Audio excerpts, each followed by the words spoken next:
한국은 이제 영국과 프랑스를 추월하려 하고 있으니 이는 과연 한국스럽다. 단번에 미국 노스로 크루먼의 최신 기술 수준을 추월해버렸으니 정말 놀라운 일이다. 한국의 KF-X는 F-35의 절반도 안 되는 가격으로 80%의 전투 능력을 달성할 것으로 예상되며 이는 매우 큰 성공이라고 할 수 있다. KF-X 사업은 우리 공군의 노후 전투기인 F-4와 F-5를 대체하고 2020년 이후 미래 전장 환경에 적합한 성능을 갖춘 한국형 전투기를 개발하는 사업입니다. KF-X의 블록일은 4.5세대 미디엄급 전투기지만 내부 무장 여유 공간과 저피 탐정상, 최신 센서 등을 보유하고 있어 설계 단계에서부터 언제든지 5세대 전투기로 성능 개량할 수 있도록 개발되었는데요.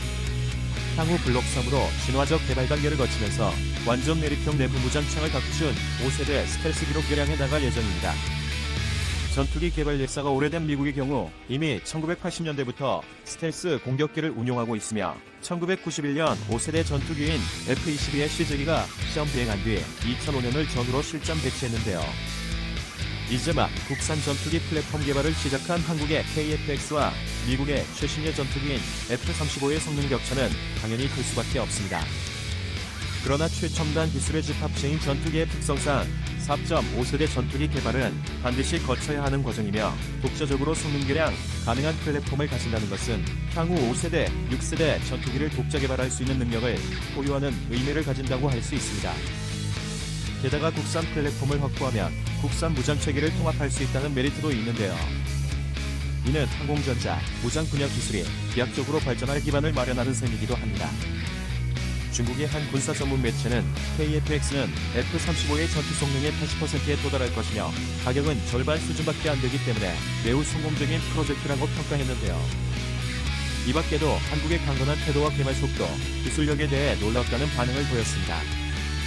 그럼 자세한 기사 내용 번역해드리겠습니다. 유튜브 채널 가장 많이 본 뉴스, 구독과 좋아요, 알람 설정은 좋은 영상을 만드는데 많은 힘이 됩니다. 한국이 개발한 KF-X는 5세대도 충분히 가능해 보인다. 현재 한국의 KF-X는 내부 무장창과 스텔스 도르 등 금수 조치를 받은 기술들로 인해 5세대 기종이 될 수 없다. 그러나 한국은 블록 3에서 완전한 스텔스 목표를 달성할 계획이고 이어서 6세대 항공기의 연구도 진행될 것이다.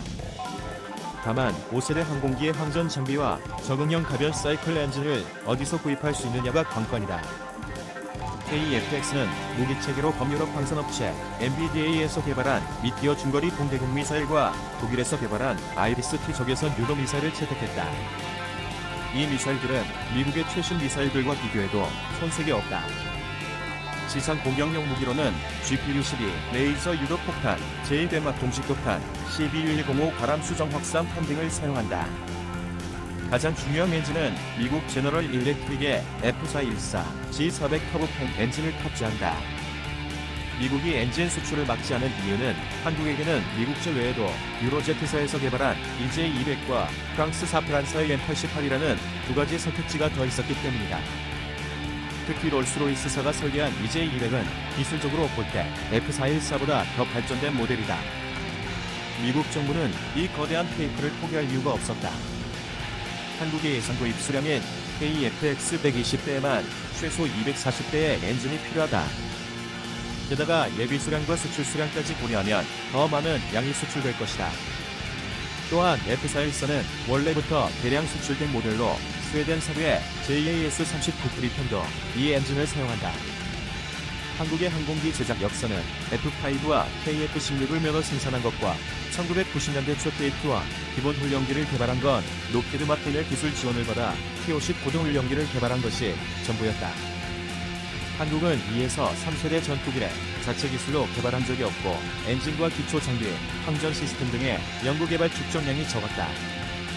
그러나 이렇게 얇은 타판에 몇몇 기술과 시스템을 도입하면서 준 5세대 스텔스기 개발에 성공하기에 이르렀다. 한국은 이제 영국과 프랑스를 추월하려 하고 있으니 이는 과연 한국스럽다. 한국은 매우 배련한 태도로 스텔스기 개발 경쟁에 참전했고 많은 서양 기업들과 협력했다. KF-X는 인도와 터키의 스텔스기보다 개발 속도가 훨씬 빠를 뿐만 아니라 앞으로 전투기 개발, 능력 면에서 영국이나 프랑스를 능락할 수 있을 것이다. 이로써 한국인들이 가장 중요하게 생각하는 자부심이 또 하나 만들어졌다. 한국의 한국항공우주산업과 개발한 KFX는 개발 착수 2년 만에 실체기가 완성에 가까워졌다. 한국의 공영방송사인 KBS의 보도에 따르면 KFX 실체기에는 이미 한국이 자체 개발한 에이사 레이더가 장착됐다. 미중러 최초의 5세대 전투기 시제기와 비교했을 때 KFX의 CJ6기는 이미 매우 높은 완성도를 보이고 있다. 한국항공우주산업은 KFX의 스텔스 성능에 대해 공개하기를 꺼려하고 있으며 KFX의 레이더 단면적 값이 약 0.5제곱미터라는 정보가 희미하게 들릴 뿐이다. 이것은 이미 프랑스의 라팔과 보잉사가 개발한 FA-18 슈퍼넷을 능가하고 있으며 FC-6과 FC-5보다 훨씬 좋은 성능이다. 물론 F-35 레이더 단면적 0.005제곱미터와는 비교할 수 없다. KFX의 외관은 F-22와 매우 흡사하고 거의 F-22의 야스모드 외부 무장에 가까워 보인다. 물론 F-22는 F-119 고추력 엔진을 탑재하고 KFX는 F-414 중추력 엔진을 탑재해 축소판에 가깝다. 또한 KFX는 내부 무장창 문제를 일시적으로 해결할 수 없기 때문에 반미립 방식을 사용한다. 그러나 내부 무장창을 위한 공간을 남겨놓았기 때문에 앞으로 발전할 여지가 충분하다. 한국은 또한 여러가지 하위 시스템에 대해서도 최대한 신속하게 해결책을 찾아냈다. 예를 들면 에이사 레이더의 경우 이스라엘의 엘타와 스웨덴의 사브, 프랑스의 탈레스와 차례대로 협상을 했고 결국 이스라엘의 엘타사가 주요 기술 공급업체에 선정될 가능성이 있다. 에이사 레이더 개발을 담당한 한화 시스템은 질화갈륨 소재를 활용한 3세대 반도체를 채택했다고 공표했다. 이는 노스롭그루마년 APG-83에 채택된 2세대 갈륨 비소 기술보다 우수하다. 한화그룹은 에이사 레이더를 제작한 경험이 없었지만 단번에 한국을 세계에서 11번째로 에이사 레이더를 개발한 국가로 만들었고 단번에 미국 노스로 그루먼의 최신 기술 수준을 추월해버렸으니 정말 놀라운 일이다. 영국의 포밤선은 KFX의 미사일 사출기와 파일럿 산소 공급 시스템 공급 계약을 맺었으며 마틴 베이커는 MK-28 사출 좌석 공급 계약을 맺었고 이스라엘의 엘비 시스템즈는 자동 지형 추적 기술을 제공하기로 했다.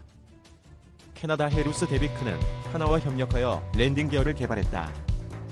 많은 유명 국제 기업들과의 협력은 KFX 개발의 지름길이 되었다. 한국의 KFX는 F-35의 절반도 안 되는 가격으로 80%의 전투 능력을 달성할 것으로 예상되며 이는 매우 큰 성공이라고 할 수 있을 것이다. 시청해주셔서 감사합니다. 이 동영상은 유튜브 채널 가장 많이 본 뉴스에서 제작하여 게시한다. 구독과 좋아요, 알람 설정은 좋은 영상을 만드는데 많은 힘이 됩니다.